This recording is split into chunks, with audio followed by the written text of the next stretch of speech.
제가 여러분에게 먼저 질문을 좀 하나 드리겠습니다. 요즘 우리 사회가 겪는 어려움들이 있죠. 함께 풀어나가야 할 그런 숙제들이 있습니다. 어떤 것들이 있을까요? 우리 사회가 겪는 어려움, 또 함께 풀어나가야 할 그런 숙제들, 어떤 문제들이 있죠? 아무 일 없습니까? 어떻습니까, 여러분? 많은 분들이 지금 당장 벗어날 일이 뭐냐 하면 코로나19 팬데믹에서 벗어나는 것이다. 그렇게 얘기할 것입니다. 또 그럼 코로나19 팬데믹에서 벗어나게 되면 이제 모든 문제는 다 해결이 될까요? 어떤 게 있죠? 이 부동산 문제는 이 코로나하고는 또 상관없이 코로나가 그치도 여전히 우리를 참 힘들게 할 것 같습니다. 또 뭐가 있습니까, 여러분? 남북 간에 남북 문제도 있고요. 또 뭐가 있나요? 예? 뭐라고 하셨습니까? 또 뭐가 있습니까, 여러분? 남북 문제. 또 일자리. 또 다음 세대 교육. 세대 간의 이 격차 있는 문제들. 또 이 교육 문제. 이런 여러 많은 문제들을 우리는 안고 살아가고 있습니다. 이 과학이 발달하고 인류 문화가 발달할수록 우리 사람들이 겪어야 할 문제들은 더 다양해지고 많이 쌓여지는 것 같습니다. 여러 가지 이런 문제들이 풀어야 할 것이 있습니다만 저는 그 중에서 한 가지 오늘 좀 중점적으로 살펴보기로 원하는 것은 다음 세대 교육입니다. 이 세대 간의 갈등, 다음 세대 교육이 더없이 소중한 것이죠. 이거는 믿음을 가진 사람에게 있어도 믿음이 있는 사람들에게 있어서도 다음 세대 교육은 참 더없이 소중합니다. 여러분, 믿음이 좋다는 것이 뭡니까? 믿음이 좋다는 것. 자주 말씀드립니다만 믿음이 좋다고 하는 것은 두 가지로 표현할 수가 있습니다. 첫째는 뭐냐면 내 자신이 예수님을 영접하고 잘 섬기는 겁니다. 그게 믿음이 좋은 사람의 모습이에요. 그러면 내 자신이 예수님을 영접하고 믿음 생활 잘하고 잘 섬기는 것, 그것만이 그러면 온전한 믿음 생활일까? 아니에요. 온전한 믿음 생활이라고 하면 두 번째 어떤 것이냐 하면 다음 세대에, 우리 자녀들에게, 다음 세대에 믿음이 잘 지켜질 수 있도록 하는 것. 우리 신앙을, 우리의 믿음 생활을 우리 자녀들에게, 우리 다음 세대에 잘 전수하는 것. 그것이 이 두 가지가 합쳐진 것이 믿음 생활을 잘하는 것이다. 그렇게 볼 수가 있는 거예요. 다시 한번 정리해 보십시다. 예수님을 잘 믿는 것. 믿음이 좋은 것은 어떤 것이라고요? 내 자신이 예수님을 영접하고 잘 섬기는 것이고, 또 하나는 뭐가 있어야 된다고요? 다음 세대, 우리 자녀들이 믿음 생활을 잘 할 수 있도록 신앙을 전수해야 된다는 것이죠. 이것이 예수님을 잘 믿는 거예요. 이게 믿음 생활을 잘하는 것입니다. 조상이 훌륭하고 자녀들에게 많은 것을 물려주었다고 해서 그 자녀들이 저절로 훌륭하고 저절로 잘 되는 것이 이다 아니다? 아니에요. 결국 그렇지가 않습니다. 조상 아버지 어머니가 훌륭해요. 할아버지 할머니가 훌륭합니다. 그렇다고 해서 그 자녀들이 저절로 훌륭해지는 것이 아니에요.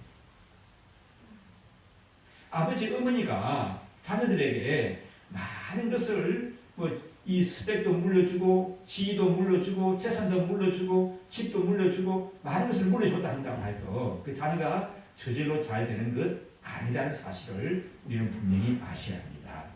이 오늘 말씀을 보면은 그 예를 잘 보여주고 있거든요. 그리고 이 오늘 본문 말씀이 우리에게 큰 깨우침을 주고 있다고 하는 사실들, 오늘 말씀을 보면서 우리 마음에 깊이 새기셔야 할 줄 믿습니다. 이스라엘 백성들이 애굽에서 나왔습니다. 40년의 광야 생활을 마치고 어느 땅에 정착하게 되죠? 가나안 땅에 정착하게 됩니다. 이 가나안 땅에 이스라엘 백성들이 정착하는 것은 오래전에 하나님이 약속하신 그 약속에 따른 겁니다. 그 얼마 전부터 그러면 이스라엘 백성들이 가나안 땅에 들어가서 산다고 말씀하시는 거 하면은 500년, 600년 전부터 말씀했습니다. 하나님이 아브라함에게 야, 내 자손들이 여기 들어가서 살게 될 것이다 하는 이 일이, 그 약속이 이 500년, 600년이 지난 다음에 이루어지게 된 것입니다. 그래서 그 약속의 성취를 따라서 이 사람들이 가나안 땅에 들어가서 살게 되거든요. 그런데 가나안 땅에 들어갈 때, 가나안 땅에 정착하기까지 그 과정을 보게 되면은 이건 뭐의 연속입니까, 여러분요? 고난의 연속이긴 하지만 또 한편은 뭐의 연속입니까? 고난만 있었습니까? 하나님의 기적의 연속이죠. 맞습니까, 여러분요? 오늘날 우리 삶에서 경험하는 것보다도 더 놀라운 기적들이 애굽에서 나와서 출애굽하는 과정서부터 광야 생활 40년의 생활 속에 그 이 하나님의 크신 기적, 하나님의 큰 일을 경험하면서 살았습니다. 애굽에서 나올 때 10가지 재앙이 내리죠. 그 재앙 하나하나가 다 뭡니까? 큰 기적이에요. 큰 기적이 내리지 않습니까? 애굽 사람들은 그렇게 어려움을 한 땅에 살아가는데, 이집트라고 하는 한 땅에 살아가는데, 이집트 사람들은 그렇게 어려움을 당하는데 이스라엘 사람들에게는 아무지도 않은 거예요. 이게 뭐 기적 아닙니까? 이런 기적들을 겪게 된 거죠. 그리고 애굽에서 나오는데 어떻습니까? 큰 바다 홍해가 앞을 가로막고 있습니다. 하나님이 어떻게 하시죠? 그 바다에 길을 내시죠. 길을 내시는데 여러분 그 길의 폭이 어느 정도 되었을 것 같아요? 한 서너 진 정도 되었을까요? 아니면 한강포만 했을까요? 그 나온 사람들이, 애굽에서 나온 사람들이 어느 정도 되었다고요? 숫자가? 이 전쟁에 나갈 수 있는 숫자만 60만 명이니까, 그러니까 20세부터 60세까지 전쟁에 나가서 싸울 수 있는 남자들만 60만 명이었습니다. 그러면 그 부인도 있고 애들도 있고 뭐 또 연세가 드신 숫자,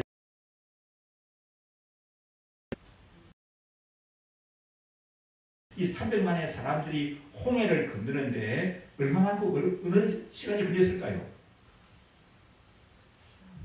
하루 저녁에 건너거든요. 하루 저녁에. 그러면 그 길이, 홍해 폭이 어느 정도로 열렸을까 하는 게 진짜 이게 가죠, 여러분. 근데 뭐 몇십 킬로가 열린 거예요. 하나님이 그렇게 열어주셔서 건너게 되었습니다. 이게 여러분 얼마나 큰 기적입니까? 그리고요, 여러분 이제 강야 생활에 있으신 분들이 40년을 사는데 오늘날 어떻습니까, 여러분?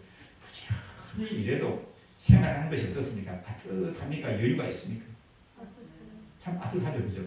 부부가 같이 생활해도. 그런데 이 사람들은 광야에 40년을 사는데 영양실조 걸린 사람이 없었어요. 굶주리는 사람이 없었습니다. 그럼 이게 뭡니까, 여러분? 기적이죠. 기적이. 사람들이 이제 이거 만나만 먹으니까 뭐가 부족하다는 거예요? 단백질이 부족하다는 거예요. 단백질. 그러니까 하나님께서 그 단백질을 내려 보내는데 이 사람들이 그냥 고기라면 신물이 난다. 그럴 정도로 고기들을 풍성히 공급해 주신 겁니다. 그리고요, 그 40년을 살아가는데 우리가 이 세상 살아가면서도 그렇지 않습니까? 이제 먹는 거, 입는 것만 있다고 해서 사는 것이 아니잖아요. 여러 가지 품위를 지키고 살아가는 것들이 참 그 재정 지출이 많지 않습니까? 근데 이 사람들은 강가 40년을 살아가는데 이 옷이 헤어지지 않았고 신발이 다 낡아가지고 떨어져서 이게 고생하는 사람들이 없었더라. 그렇게 말씀하고 있습니다. 이게 뭡니까, 여러분? 기적이죠. 하나님의 크신 역사심을 나타내 보여주신 거거든요. 그리고 이제 강가 생활이 끝나갈 때는 또 뭐가 가로막히고 있죠? 요단강이 가로막고 있죠. 이 요단강도 하나님이 그 흐름을 멈춰주시는 거예요.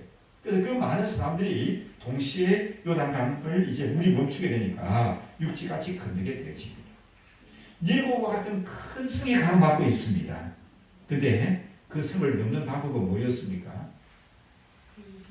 특공대가 가가지고 가서 성문을 지키는 군사들을 처치를 하고 여리고 성을 활짝 열어 제쳤죠. 그래서 이스라엘 사람들이 그 성문으로 들어갔습니다. 그렇습니까? 하나님 말씀대로 성을 빙빙 13바퀴 돌기만 했는데 성이 와르르 무너지게 되고 여리고를 정복하게 되었죠. 그러니까 이 출애굽을 해서 가나안 땅에 정착해서 살아갈 때까지 뭐의 연속이었다고요? 하나님의 기적의 연속이었습니다. 그것도 하나님의 위대하심을 나타내고요. 하나님의 하나님 되심을 이 백성들이 깊이 경험하고 그 은혜를 누릴 수 있는 그런 큰 역사하심을 하나님께서 나타내 보이신 것입니다. 그런데 이 백성들이 가나안 땅에 이제 정착해서 사는 겁니다. 정착해서 살면서 하나님을 경험했던 그 광야 생활하면서 또 출애굽을 하면서 광야 생활하면서 여리고를 정복하면서 하나님을 경험했던 이전 세대 사람들이 하나님의 큰 역사심을 경험했던 사람들이 한 사람 한 사람 어떻게 되죠? 세상을 떠나게 되어집니다. 세상을 떠나게 되는 거예요.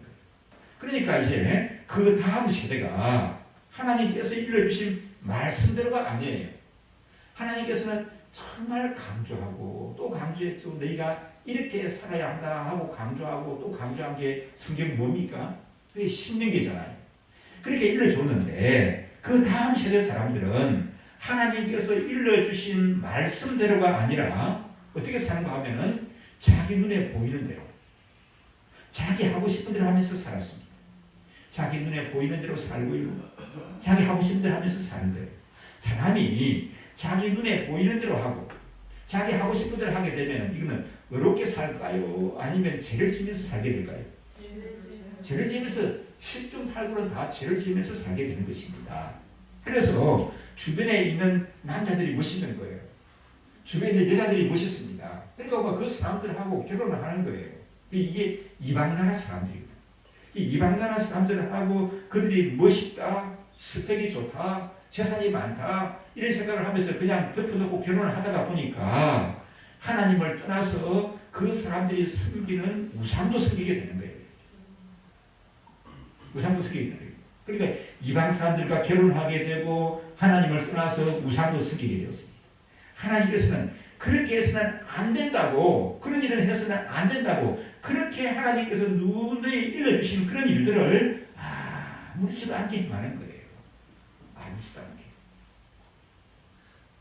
그러다 보니까 이제 어떻게 됩니까? 그 가나안 땅에 정착했던 사람들이 어둠과 혼돈의 시대를 겪게 됩니다. 어둠과 혼돈을 겪게 돼요. 우리는 그걸 가리켜서 무슨 시대라고 말합니까? 어둠과 혼돈을 겪게 되는데 그게 이제 사사시대예요. 그게 자그마치 그게 350년간이나 계속되는 것을 볼 수가 있습니다. 그러면 왜 그렇게 훌륭한 조상들을 두었던 그 이스라엘 나라 사람들이 사사시대를 겪었을까요? 왜 그렇게 훌륭하고 하나님의 큰 일을 경험하는 기적 속에서 살았던 그 하나님의 백성들의 후예가 그 자녀들이 왜 이런 어려움을 겪고 이런 혼란을 겪고 사사시대를 겪었냐는 말씀입니다. 왜 겪었죠? 왜 겪었을까요? 그것이 오늘 말씀에 그 이유가 나와 있어요. 우리 7절 말씀 한번 다시 한번 읽어보실까요? 함께 읽습니다. 여호수아가 사는 날 동안과 여호수아 뒤에 생존한 장로들 곧 여호와께서 이스라엘을 위하여 행하신 모든 큰 일을 본 자들이 사는 날 동안에 여호와를 섬겼더라. 자, 백성들이 하나님을 잘 섬겼다고 합니까? 안 섬겼다고 합니까? 실제로 보니까 섬겼죠. 근데 언제 동안 섬겼다고요? 여호수아가 사는 날 동안.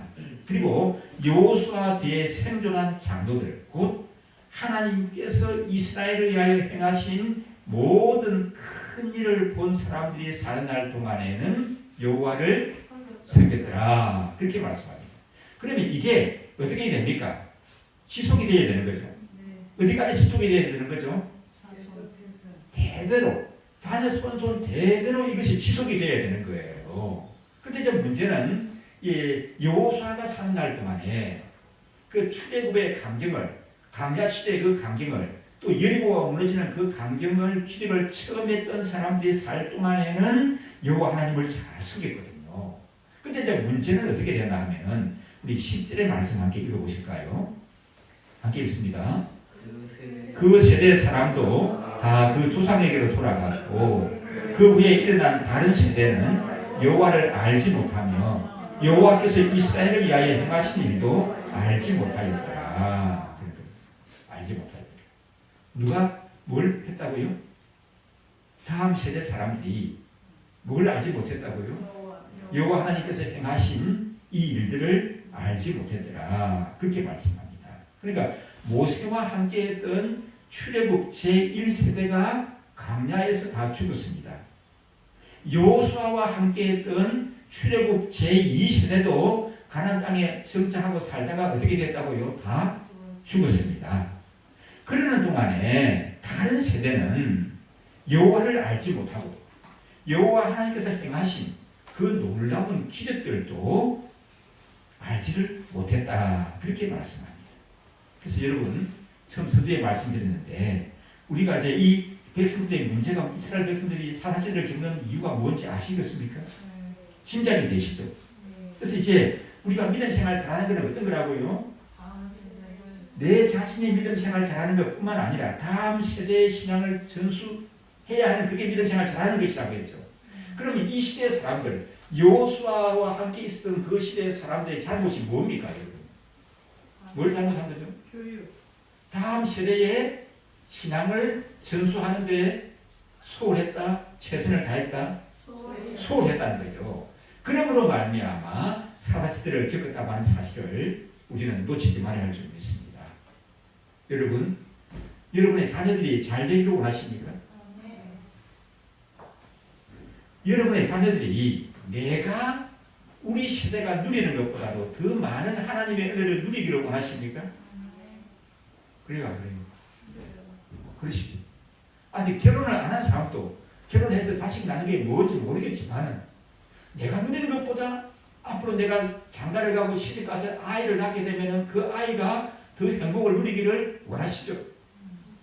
결혼 안 한 사람들도 다 그러지 않습니까? 그게 사람의 본능이란 말입니다. 다음 세대, 우리 자녀들이 잘 되는 것, 다음 시대가 잘 되는 것, 이게 우리 사람들의 모든 본능입니다. 그래서 우리 자녀들뿐만 아니라 그 다음 세대, 우리 손자, 손녀들에 이르기까지 또 그들은 손자, 손녀들을 또 손자, 손녀들의 손녀들은 더 복을 누리고 원하는 것이 우리 모든 사람의 소원입니다. 근데 그런 것이 여러분 저절로 되는 것일까요? 서두에 말씀을 드렸는데 부모가 훌륭하다고 해서 부모가 많은 것을 자녀에게 물려준다고 해서 자녀가 저절로 잘 되는 것이다? 아니다? 아니라는 거예요. 그럼 어떻게 해야 될까요? 그럼 어떻게 해야 될까요? 두 가지 말씀을 드리고 싶은데요. 오늘 우리 기도하는 집사님이 이제 이 아동부 부장님이세요. 그래서 이제 스승의 주일이라고 여러 스승들에 대해서 많이 지켜해 주신 것 고맙습니다. 참 이 스승의 주일인데 뭘 설교를 해야 될까 하고 고민하는 가운데 두 가지가 생각이 됐습니다. 첫째로는 그럼 어떻게 되나 하면 첫째로는 우리가 다음 세대에 부지런히 전수해야 합니다. 다음 세대에 부지런히 전수합니다. 다음 세대에 부지런히 전수한다는 게 뭐죠? 전수하는 게 뭐예요? 전수는 단지 지식으로만 가르치는 것이 아니고 보고 배우면서 경험하게 해야 합니다. 누구를? 하나님을 경험하게 해야 합니다. 우리의 자녀들이, 우리의 손주들이, 또 우리의 다음 세대들이 참 보고 배우면서 하나님을 경험하게 해야 합니다. 그러면 보고 배우면 누구를 보고 배우는 거예요? 누구를 보고 배워야 되는 거예요? 네? 그 전수라는 게, 신앙의 전수라는 게 다음 세대가 보고 배우게 해야 된다는데 뭘 보고, 누구를 보고 배우는 거예요? 누구를? 나를 보고 배우는 거예요. 나를. 우리 자녀들이 나를 보고 배우는 거예요. 우리 손주들이 나를 보고 배우는 거예요. 그게 신앙의 바른 전수입니다. 여러분. 여러 가지 가르침을 이렇게 많이 기록해서 책으로 남겨두는 것, 그게 전수가 아니라 나의 삶을, 내 믿음의 모습을 보고 배우는 거란 말씀입니다. 시편에 보면은, 그리고 이 시편은 또 교육에 관한 기한 말씀들을 다루고 있는 것을 발견할 수가 있습니다. 우리 시편 78편 한번 보시면요. 자, PPT 함께 봅니다. 5절, 6절 말씀. 자, 함께 한번 읽으실까요? 여호와께서 저들을 야곱에게 세우시며 벽돌을 이스라엘에게 정하시고 우리 열조에게 명하사 저희 자손에게 알게 하라 하셨으니 이는 저희로 후대 곧 후셈 자손에게 이를 알게 하고 그들은 일어나 그 자손에게 알려서 거기까지 보시면요. 이 하나님께서 그 조상들에게 또 아버지와 어머니들에게 기성세대들에게 하시는 것이 뭡니까? 저희 자손에게 우리 열조에게 명하사 저희 자손에게 알게 하는 거죠. 그 후대 사람들 또 그 후대 사람들이 것입니다. 뭘 이루어주라 하는가 하면 78편 7절 8절 말씀입니다. 계속 봅니다. 함께 저희로 그 소망을 하나님께 주며 하나님의 행사를 잊지 아니하고 오직 그 계명을 지켜서 그 열조 곧 완고하고 배역하여 그 마음이 정직하지 못하며 그 심령을 하나님께 충성치 아니한 세대와 같이 함께 하려 합니다. 그 자녀들에게 다음 세대 후세들에게 부지런히 일러주라고 했죠. 뭘 일러주라고요? 그 소망을 하나님께 두고 하나님의 행사를 잊지 아니하고 계명을 지켜서 계명을 지키라는 거죠. 그래서 그 열조들이 잘못한 것과 같은 그런 어리석음을 범하지 않게 해야 된다. 그렇게 말씀하고 있습니다. 우리는 여러분 살아가면서 그렇죠. 내 자신을 나이가 들어가면서 생각하니까 어떻게 우리 자신들이 자꾸 보여요. 근데 좋은 모습이 많이 보입니까? 안 좋은 모습이 많이 보입니까? 별로 잘 안 보여요. 너무 바쁘게 살아가면 안 보일 수는 있는데 좀 나이가 한 60대가 되게 되면 많이 보여요. 자신이 보이는데 좋은 모습이 보이는 게 아니라 안 좋은 것들이 자꾸 보여요. 지난날에 그랬던 것들이 참 이렇게 가슴이 아파요. 그 사람에게 그렇게 내가 말했던 것이 가슴이 아파요. 그게 좋게 말하면 그러면서 성숙해 가는 건지는 모르겠습니다. 그런 거거든요. 그런데 이제 우리 자신의 이런 살아가면서 우리 자신의 모습을 나타내 보여주면서 우리의 그 좀 후회스럽고 못난 모습을 우리 자녀들은 본받지 않게 해야 되는 것이죠.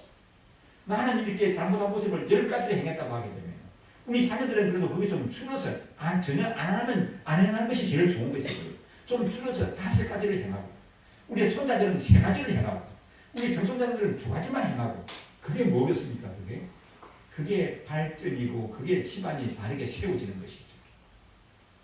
그렇게 일러주라는 겁니다. 오늘 말씀, 시편의 말씀입니다. 모세와 함께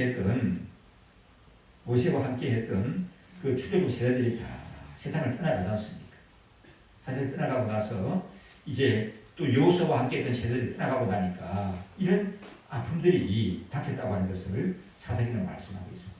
그래서 자녀들에게 부지런히 이걸 전수해야 된다. 전수. 디모데전서 2장 2절은 오늘 이 시편의 말씀, 오늘 읽은 말씀은 아주 요약해서 짧게 얘기를 하고 있습니다. 한번 보시면요.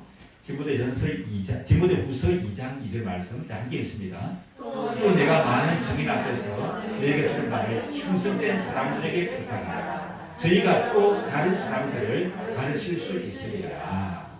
이게 이제 우리 기독교 교육의 근거를 여기서 시초를 여기서 찾고 있는 겁니다. 다른 사람들에게 부탁하게 되면 그 사람이 또 누구를 한다고요? 다른 사람을 가르칠 수 있다는 거죠. 그래서 이 신앙이 전수가 되어지는 겁니다. 믿음 생활의 모습이. 여러분, 자녀들이 정말 잘 되기를 원하십니까? 그 자녀들이 누구를 보고 배운다고요? 나를 보고 배운다는 사실, 부모님을 보고 배운다는 사실을 놓치지 말아야 할 줄 믿습니다. 그러면 여러분에게 한번 묻겠습니다. 다음 세대 교육의 1차적인 책임은 누구에게 있을까요? 부모에게 있습니까? 교회에 있습니까? 물론 공통적으로 다 같이 지고 있습니다만 그 큰 책임은 부모에게 있다는 사실을 놓치지 말아야 합니다. 부모에게 있습니다. 물론 교회는 있죠. 교회는 있지만 그 큰 책임이 부모에게 있다고 하는 사실을 놓치지 말아야 합니다. 여러분. 그러면 부모를 보고 배우는데 어찌 해야 될까요? 뭘 보고 배울까요? 예배를 보고 배우는 겁니다. 이제 오늘날 이제 우리가 이 코로나 시대를 겪으면서 참 큰 혼란을 겪고 있거든요. 이 교회도 좀 그런 것 같습니다. 그런데 의식 있는 분들이 지금 하는 얘기가 뭘 얘기하는가 하면은 이제 이 주일학교 교육이 참 중요한데 이 주일학교 교육이 이전과 같은 그런 주일학교 교육 그게 과연 이상적일까 하는 생각을 하게 되는 겁니다. 그래서 요즘 나오는 게 뭐냐면 온 세대가 같이 함께 같이 모여요. 보고 배우는 거예요. 이전에 유치부 보내고 아동부 보내고 중고등부 보내고 문제가 뭐예요? 청년부 가니까 애들이 안 나오는 거예요. 교회를. 자기끼리끼리만 어울리는 거예요. 사람이 자라나다 보게 되면은 여러분 자 우리 자연적인 그렇지 않습니까? 고등학교 과정까지가 참 좋았다. 그러면 자기 또래들만 하고 어울리고 살 수가 없는 거 아닙니까? 대학을 가야 되고 군대를 가야 되고 사회생활을 하게 돼야 되지 않습니까? 그래서 함께 섞여야 되는데 이 교회가 중고등부한 과정을 마치게 되니까 이게 단절이 되는 거야. 신앙생활이겠죠. 그럼 이게 뭐냐?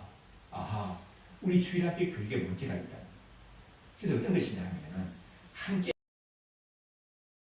예배를 드리는 것이 가장 바람직한 신앙 교육이다.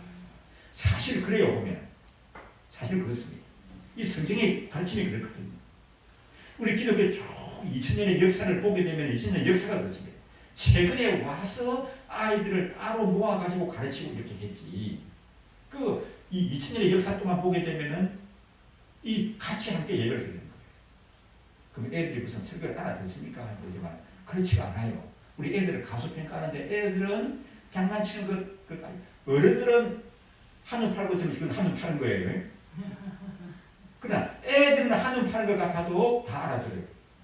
다 듣고 있어요. 그래서 우리는 애들을 너무 이렇게 교회에서 너무 애들 치게 해버리면 안 되는 거예요. 같이 예배를 드립니다. 그리고 그래서 우리 부모님과 함께 예배를 드리면서 보고 배우는 거예요. 주일 성수하는 것을 우리 자녀들이 함께 보고 배우고 같이 하는 겁니다. 그러면서 이 코로나 팬데믹과 같은 이런 일을 겪으면서 누구를 의지해야 하는가를 보여주는 거예요. 굉장히 우리 부모님들은 기성세대는 지금 중요한 시대를 산다는 것을 놓치지 말아야 합니다. 자녀 교육에 있어서. 왜 그런가 하면 이 코로나19와 같은 것이 항상 오는 게 아니잖아요. 이 시대에 왔는데 우리 자녀들에게 지금 엄청난 것을 우리는 지금 교육하고 있는 거예요. 이 코로나19 시대를 살아가는데 내가 어떻게 하나님 앞에서 예배를 드리는가?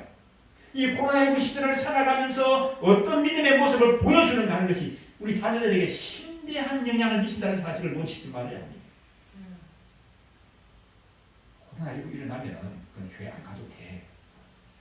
이걸 여러분 자녀들에게 가르치시게 되면 우리 자녀들의 세대는 틀림없이 사실을 겪게 될 거예요. 기량이 있어서.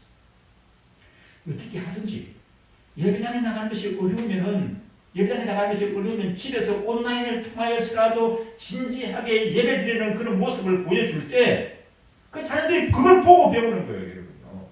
이제 코로나가 자꾸 팬데믹 맞으면 이게 이제 얼마까지 가겠습니까? 곧 이제 얼마 안 있으면 끝이 나지 않겠습니까? 그럼 그 이유가 어떻게 돼야 되는 거예요?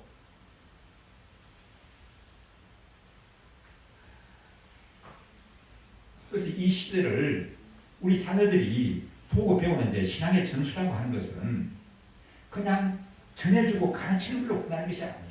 보고 배우고 보여주는 것입니다. 예배하는 것과 주의를 성수하는 것. 이 코로나19와 같은 이런 팬데믹이 오고 이런 어려움을 겪을 때 누구를 의지하고 이겨내는가 하는 것을 보여주는 거예요.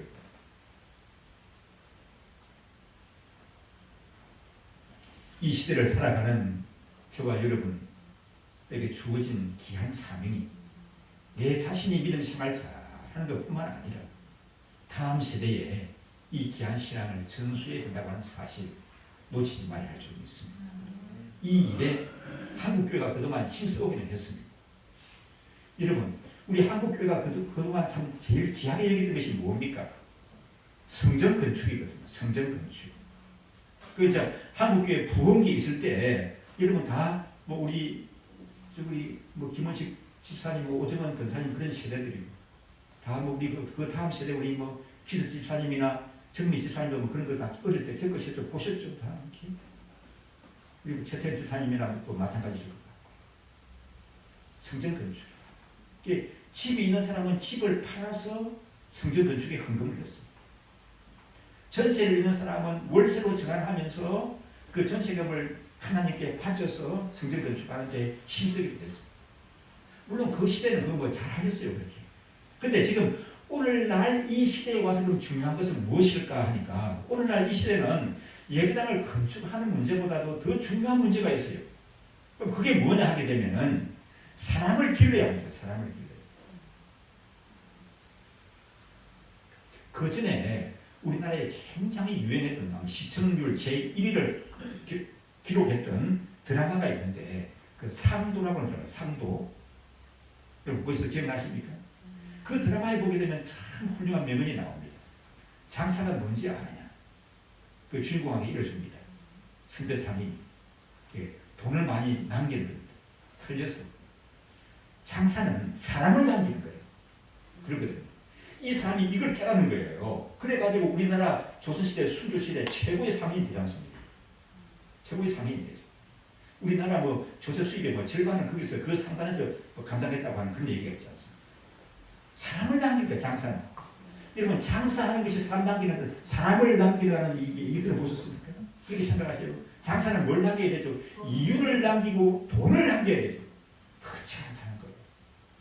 그러면 여러분, 믿음 생활이라고 하는 것은 뭘 남겨야 하는 겁니까? 사람을 길러야 하는 거예요. 사람을 길러야. 그래서 저는 이전에는 우리가 허리띠를 졸라매면서 집을 팔아서 예배당을 짓고 전세 있는 사람이 월세를 가면서 예배당을 지었다고 하게 되면 지금은 교회 재산이 있다면 재산을 팔았어도 사람을 다음 세대를 양육하는데 써야 되는 거예요. 관심을 가져야 하는 겁니다. 다음 세대를 자라나게 하는 것이 얼마나 귀한지 모릅니다. 건물이 아니에요. 건물이 아니에요. 지금 예배당 그렇게 많이 지어놓고 크게 지어놨던 건물들이 막 비잖아요. 지금. 다음 세대 교육에 다음 세대 사람을 기르는데 우리가 관심을 가지고 또 물질을 드리고 신세할 줄이 있습니다. 우리 자녀들이 다음 세대가 사사시대와 같은 혼란을 겪지 않기를 여러분 원하시죠? 그런 시대를 살지 않기를 여러분 원하시죠? 그러면 하나님의 사랑으로 잘 기르셔야 된다고 하는 사실 놓치지 마시길 바랍니다. 두 번째로 우리가 생각할 수 있는 것은 뭔가 하면 스승의 권위가 존중이 되어야 합니다. 스승의 권위가. 여러분, 우리 교회는 선생님들이 많이 계십니다. 우리 교회학교 선생님뿐만 아니라 학교 선생님들도 많이 계세요. 공부를 잘하는 방법이 뭘까요? 저 나름대로 각기 사람들이 나름대로 공부를 잘하는 비결이 있거든요. 그래서 저는 참 시험을 많이 봤습니다. 저같이 시험 많이 본 사람도 별로 없을 거예요. 합격하기도 하고 떨어지기도 하고 있지만. 그래서 저 나름대로 특별한 게 있습니다. 살아오면서. 그리고 제가 학교를 또 많이 다니지 않습니까? 대학을 졸업하고 신대원에 가게 되고 또 미국 가서 또 뭐 그 과정도 마치고 이게 쭉 이런 것을 쭉 겪으면서 저 나름대로 특별한 방법이 뭐냐면 공부를 잘하는 방법은 그 선생님을 좋아하고 존경하면 됩니다. 맞습니까 여러분? 저는 내 경험이에요. 선생님을 좋아하면 됩니다. 국어 선생님을 좋아하게 되면 반드시 국어 성적이 올라갑니다. 수학 선생님을 좋아하게 되면 수학 성적이 올라갑니다. 영어 선생님을 좋아하게 되면 영어가 어렵지가 않아요. 그런데 그걸 모르고 그냥 학원에만 보내고 가해만 해가지고는 성적이 안 올라갑니다. 신기해요. 영어 선생님 좋아하게 되면 영어 성적이 올라가요. 과학 선생님 좋아하게 되면 과학 시간이 그렇게 기다려요. 제가 학교 다닐 때, 고등학교를 다닐 때 사만이 고3이 됐는데 그렇게 기다려지는 시간이 물리 시간이었습니다. 그렇지도 문과이기 때문에 그때도 문과는 물리가 필수가 아니고 선택이었거든요. 대학 진학하는데. 그런데 왜 물리 시간이 그렇게 기다리냐면 물리 선생님이 너무 좋았습니다. 그래가지고 고3 때 그렇게 물리를 열심히 공부했던 기억이 납니다.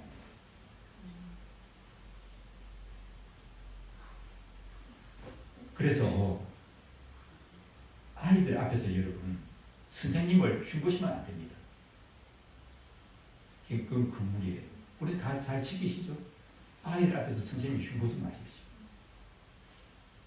아이들 앞에서 지도자 흉보는 거 아닙니다.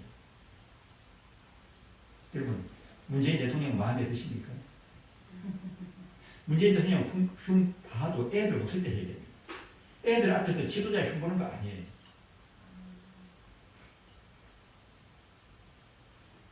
단지 그 선생님에 관한 것, 그 대통령에 관한 것만 아껴지는 것이 아니라 이 근위가 허물어져 버려요. 그렇게 되지.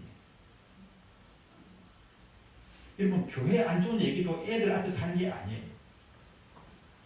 많은 아이들이 자라나면서 교회를 떠나는 이유가 부모가 자꾸 교회 부정적인 얘기를 애들 앞에서 하기 때문에 그런 경우들이 많습니다. 여러분, 제가 여러분에게 마음 안 드는 부모들이 많이 있을 것입니다. 저를 꼭 흉보고 싶고 욕하고 싶어도 될 수 없는 애들 앞에서 하는 것을 참으십시오. 근데 자라나는 애들 앞에서 흉보게 되게 되면 그는 영적인, 그래 내가 어쨌든 목사잖아요. 목사. 목사를 자꾸 애들 앞에서 흉보게 되게 되면, 안 좋은 얘기를 하게 되게 되면 그 영적인 근위가 먼저 버립니다. 영적인 근위. 내 개인이, 내 개인이 아니라 영적인 근위가 먼저 버려요. 그래서 탈무드에 보면 이런 얘기가 있습니다. 스승과 아버지가 물에 빠졌을 때 누구를 구해야 하는가? 누구를 구해야 하죠? 여러분, 누구를 구해야 합니까? 스승과 아버지가 물에 빠졌습니다. 누구를 구해야 하죠? 물론 둘 다 구해야 하겠죠. 둘 다. 그러나 한 분을 먼저 구해야 된다면 누구를 먼저 구해야 되겠습니까? 스승을 먼저 구하라고 탈무드는 그렇게 얘기를 하고 있습니다. 이 유대인들에게 있어서 스승, 뭐라고 말하죠? 고유어로 랍비. 이 랍비는 최고의 존경과 권위를 가지고 있습니다. 이 유대 나라가 이렇게 2000년이나 여러분 유대 나라는, 유대 민족은 나라 없이 세계를 유랑했다는 사실을 아십니까? 근데 지금의 이스라엘은 얼마나 강합니까, 여러분? 2000년이 지났는데 2000년 지나면서 여러분 나라 없이 하게 되면 다 흩어져 버리고 없어요.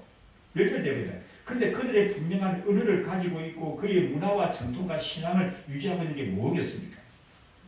이 랍비의 근입니다. 랍비의 근이. 이렇게 의견이 분분하고 감론을 을박하는 거예요. 그러다가도 랍비가 나타나서 샤마 이스라엘, 샤마 이스라엘 하게 되면 뭔가 하면 이스라엘아 들으라 이 말이에요. 이스라엘아 들으라 하게 되면 다 무릎을 꿇는 거예요. 감론을 을박하고 싸우다가도. 그러면서 랍비가 하나님의 말씀을 인용을 합니다.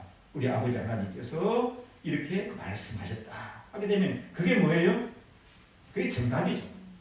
감론을 을박하다가도 뭐 이게 여당 야당 다투다가도 우리는 지금 우리나라는 그게 안 되죠. 지금 뭐 다투면 끝까지 자기 주장 자기 고집이 오는 거죠. 이렇게 그러다 보니 끝까지 다투는데 유대인들은 그렇게 하다가도 샤마 이스라엘 하고 랍비가 나타나서 하나님 말씀이 이렇다 하게 되면은 그게 순종하는 겁니다. 얼마나 이 스승의 권위를 존중하는지 모르죠. 그러니까 스승이 세워지는 것뿐만 아니라 그 사회가 질서를 가지고 나아가는 거죠. 히브리서 13장 17절에 보면 이렇게 말씀하고 있습니다. 자, 우리 PPT 한번 보십시다. 함께 읽습니다. 너희를 인도하는 자들에게 순종하고 복종하기를, 저희는 너희 영혼을 위하여 경성하기를 자기가 회개할 것이 같이 하니라. 저희로 하여금 즐거움으로 이것을 하게 하고 근심으로 하게 말라. 그렇지 않으면 너희에게 유익이 없느니라. 자, 이 영적인 지도자들이, 가르치는 지혜 있는 사람들이, 우리 또 영적인 부모가 어떻게 한다고요? 인도하는 자들에게 순종하고 복종하라. 저희는 어떻게 한다고요? 너희 영혼을 위하여 경성하기를, 뭐가 뭐 하는 것 같이? 자기가 회개할 자인 것 같이 한다는 거예요. 자기가. 그러니까 제자의 잘못을, 스승이 누구의 잘못을 이긴다고요? 자기의 잘못을 이긴다는 겁니다. 자기의 잘못을 누가? 부모가 누구의 잘못을 이긴다고요? 자기 자신의 잘못임을 같이 알고 회개하고 통회한다고 말합니다. 그래서 가르침을 받는 사람들은 어떻게 하라고요? 가르침 받는 어떻게 하라고 하는지 이게 보니까 가르치는 사람들이 즐거움을 하게 하고 근심을 끼치지 말아라. 그렇게 하게 되면은 만약에 근심을 끼치게 되면 뭐 한다면 너희에게 뭐가 없다? 유익이 없느니라. 이 귀한 말씀을 놓치지 마셔야 할 줄 믿습니다. 가르치는 사람을 존중하십시오. 스승은 부모와 같은 권위를 가지고 있습니다. 우리 하나님께서 계명을 얘기를 하실 때, 자, 몇 가지를 얘기하셨습니까? 모세에게 10가지를 대표적으로 주셨죠. 그 부분 여러분 잘 아시죠? 네 계명은 하나님에 관한 계명이고, 그 다음에 몇 가지 계명이에요? 6가지 계명은 우리 인간관계에 관한 계명인데, 인간관계에 관한 계명의 첫째가 뭐예요? 내 부모를 공경하는 겁니다. 그러니까 이 5계명의 이치가 참 중요해요. 만약 계명을 연구하는 사람이 논문을 쓴다고 하게 되면 제5계명의 이치와 역할, 이거 참 좋은 논문 주제가 될 수 있는 거라고 생각이 됩니다. 제5계명, 이게 참 중요한 역할을 하거든요. 근데 제5계명이 내 부모를 공경하라 그렇게 되지 않습니까? 그러면 부모가 공경해야 될 부모가 어떤 분이냐는 말씀입니다. 이걸 우리 웨스트민스터 신앙 고백서 대요리문답에 보게 되면, 우리 여러분들은 소요리문답을 많이 공부하셨습니다. 그때 그 대요리문답에 보면은 123문에 이렇게 되어 있습니다. 제5계명은 무엇입니까? 내 부모를 공경하라입니다. 제 124문에 가서, 그러면 제5계명에서 말씀하는 부모는 누구를 가리키는 말씀입니까? 답이 이렇습니다. 육신의 부모뿐만 아니라 나이가 많거나 보다 훌륭한 은사를 가진 사람을 가리킵니다. 특히 하나님의 규례를 따라 가정이나 교회에서 우리 위에 있거나 국가의 공직에 있는 사람을 가리킵니다. 그렇게 말씀했습니다. 부모가 누구라고요? 낳아주고 길러준 부모님뿐만 아니라 이 영적인 가르침을 주는 사람들, 나이가 많거나 우리에게 어떤 은사가 있어서 가르침을 주는 스승들이 뭐라고 여러분요? 부모라. 제5계명에 내 아버지와 어머니를 공경하라고 하는 여기에 해당된다고 하는 사실을 놓치지 마셔야 한다는 사실이에요. 그래서 구약시대의 왕들이 보면 선지자를 가리켜서 뭐라고 말합니까? 내 아버지다 그렇게 말합니다. 그 신뢰를 보게 되면요, 자, 요아스 왕이 엘리사 선지자를 가리켜서 내 아버지라고 부릅니다. 열왕기하 13장 14절의 말씀입니다. PPT 함께 읽겠습니다. 엘리사가 죽을 병에 들음에 이스라엘 왕 요아스가 저희에게로 내려가서 그 얼굴에 눈물을 흘리며 가로되 내 아버지여 내 아버지여 이스라엘의 병거가 마병이다. 엘리사는 뭐예요? 선지자죠. 요아스는 뭐예요? 왕입니다.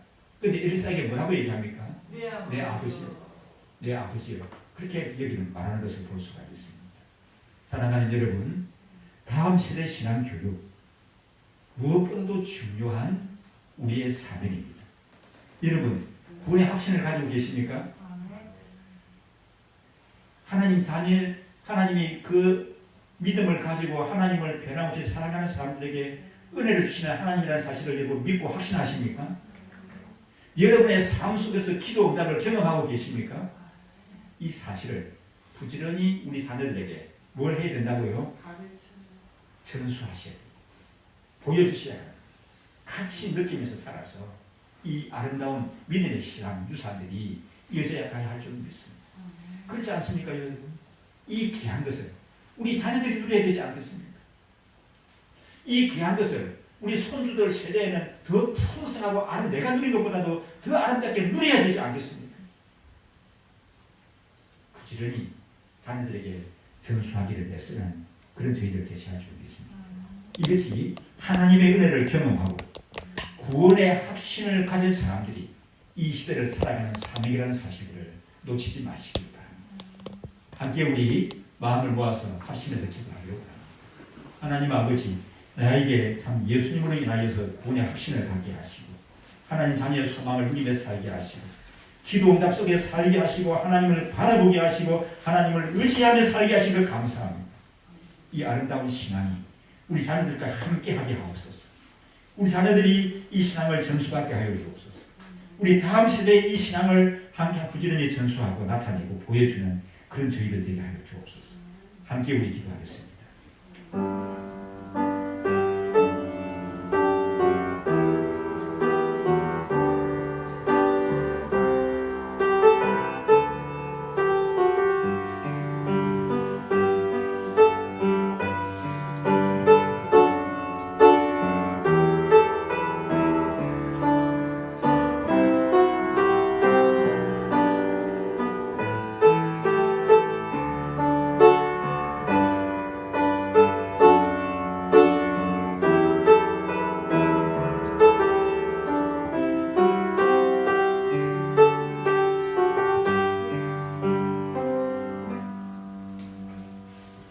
많은 사람들이 또 스승의 주일로 지나고 있습니다.